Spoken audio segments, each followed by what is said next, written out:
Assalamualaikum warahmatullahi wabarakatuh.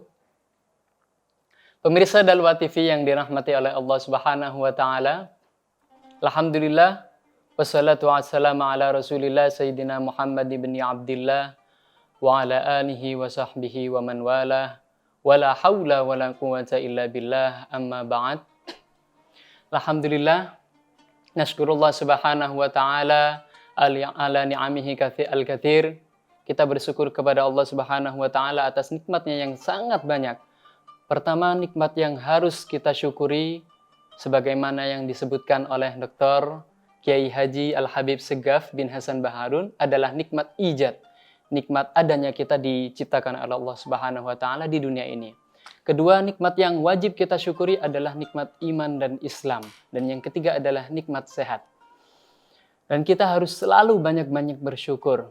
Karena betapa banyak nikmat Allah Subhanahu wa taala yang telah beliau curahkan dan anugerahkan kepada hamba-hambanya. Walaupun sebenarnya pada hakikatnya kita tidak bisa mensyukuri nikmat tersebut. Alhamdulillah pada episode kali ini kita diberi nikmat Allah Subhanahu wa taala untuk mempelajari lagi ilmu agama tentang ilmu hadis.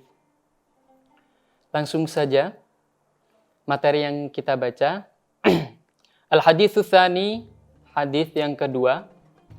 An Sayyidina Abi Darda radhiyallahu anan Nabi sallallahu alaihi wasallam qala innal malaikata la tad'u ajnihataha li talibil ilmi ridham bima yasna. Kami ulangi. Innal malaikata la tad'u ajnihataha li talibil ilmi ridham bima yasna.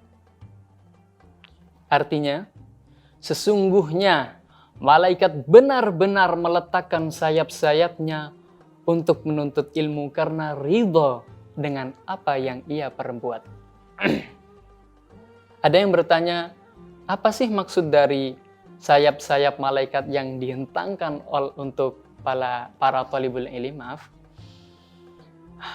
Ada satu kisah yang pernah disampaikan oleh guru kami, yaitu suatu ketika ada murid berpapasan dengan teman sekolahnya. Namun teman sekolahnya ini tidak belajar ilmu agama, hanya umum saja, formal. Ketika itu temannya bertanya, saya pernah dengar hadis katanya kalau misalkan penuntut ilmu ini berjalan, malaikat meletakkan sayapnya di bawah kakinya. Apa betul? Iya, betul. Akhirnya dibacakanlah hadis ini oleh si murid. Innal malaikata la tad'u ajnihataha li talibil ilmi ridham bima yasna. Akhirnya orang tersebut yang bertanya temannya itu meledeknya. Nanti kotor itu sayapnya malaikat. Itu harat aja, itu mana ada kayak gitu. Dia mengingkari hadis ini. Kemudian ada hal yang tidak diduga-duga. Ketika ia pulang, si orang ini, temannya ini yang tidak belajar ilmu agama, pulang menuju rumah atau kemana, tiba-tiba Allah membukakan hijabnya. Ternyata,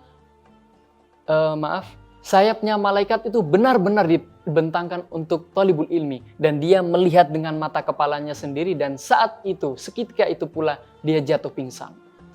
Ketika ia sadar, dia beristighfar dan bertaubat kepada Allah Subhanahu wa taala dan meyakini atas kebenaran hadis tersebut.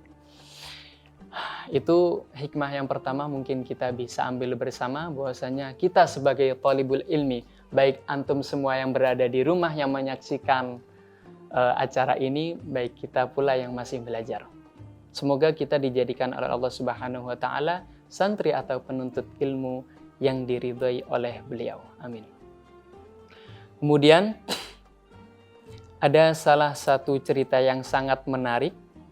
Kenapa sih malaikat rela meletakkan sayapnya untuk menjadi alas pijakan untuk thalibul ilmi? Salah satu yang cerita kita dapatkan yang diceritakan langsung oleh Dr. Andes Kiai Haji Al-Habib Segaf bin Hasan Baharun. Ketika itu beliau bercerita kepada kami yang tengah duduk di masjid, santai belajar ketika maghrib bersama teman-teman para santri Dalwa. Beliau bercerita ketika Abuya Hasan masih hidup, 3 hari sebelum Abuya wafat, beliau memanggil anak-anaknya. Anak-anakku sini semua.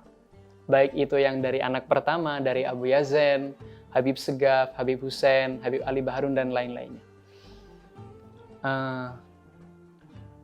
Perlu antum ketahui anak-anakku, kata Abu Hasan,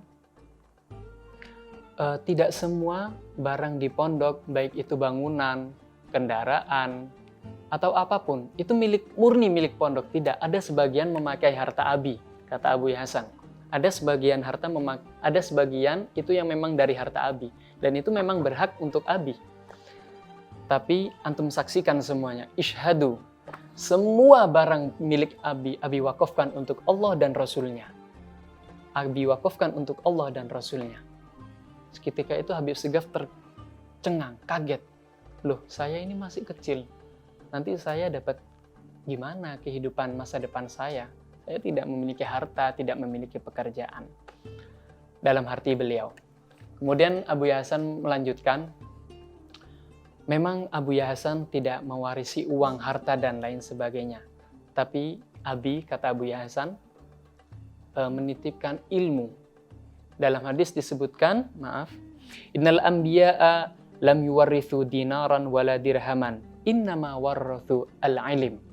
Para nabi, para rasul, mereka tidak mewarisi uang sepersen pun, akan tetapi mewarisi yang namanya sebuah ilmu. Dengan ilmu ini kita bisa meraih cita-cita prestasi tertinggi, yaitu ridha Allah dan Rasulnya. Ternyata dapat kita saksikan bersama pemirsa Dalwa TV, baik antum atau kami yang masih belajar di sini, bahwasanya hadis yang dibawakan oleh Rasulullah SAW, hadis yang pernah diucapkan dari mulut beliau yang mulia, terjadi saat ini. Abu Hasan tidak meninggalkan sepersen pun untuk anak cucunya. Tidak meninggalkan mobil, uang, HP, pakaian, dan lain-lain. Bisa antum saksikan jikalau antum berziarah atau berkunjung ke Pondok Dalwa, ada sekotak pakaian di samping makbar Abu Hasan, pakaian, kitab, cincin, dan lain-lainnya. Ada pertanyaan, apakah anak cucunya tidak tabarukan? Jawabannya, kepingin. Akan tapi Abu Yahya telah melafadzkan lafadz tersebut. Aku wakafkan semua barangku yang ada untuk Allah dan Rasulnya. Hakadam ini kurang lebihnya. Semoga ilmu yang kita pelajari pada saat ini bermanfaat untuk antum semua, para pemirsa, dan kami khususnya. Wassalamualaikum warahmatullahi wabarakatuh.